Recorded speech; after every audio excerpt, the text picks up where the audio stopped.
ભરૂચ જિલ્લાના ચોકડિયા જીઆઈડીસી વિસ્તારમાં આવેલી નાઇટ્રેક્સ કંપનીમાં મંગળવારે એટલે કે આજ વહેલી સવારે જોરદાર બ્લાસ્ટ થતા ભારે અફરાતફરીનો માહોલ બની ગયો હતો।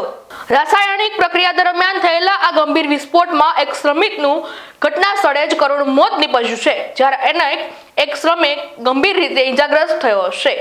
પ્રાથમિક માહિતી અનુસાર કંપનીમાં પ્લાન્ટમાં કેમિકલ રિએક્શનથી પ્રક્રિયા ચાલી રહી હતી ત્યારે બિલ ડાયજેશનમાં અચાનક જોરદાર વિસ્ફોટ થયો હતો। વિસ્ફોટની નજીકમાં કામ કરી રહેલા બે શ્રમિકો પૈકી એકનું ઘટના સ્થળે જ મોત થયું છે।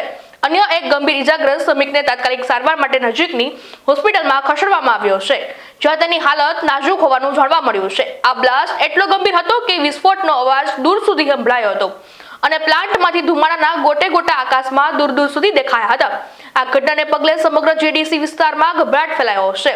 કંપનીમાં અન્ય કર્મચારીઓ અને નજીકના પ્લાન્ટમાં શ્રમિકોમાં ભયનો માહોલ છવાઈ ગયો છે। ઘટનાની જાણ થતાં જ પોલીસ અને ફાયર બ્રિગેડનો કાફલો તાત્કાલિક ઘટના સ્થળે પહોંચી ગયો હતો। પહેલા પણ આ નાઇટ્રેક્સ કંપનીમાં બ્લાસ્ટ સહિત આગની ઘટના બની હતી। હાલમાં પોલીસે મૃતદેહનો કબજો મેળવી કાયદેસરની કાર્યવાહી હાથ ધરી છે।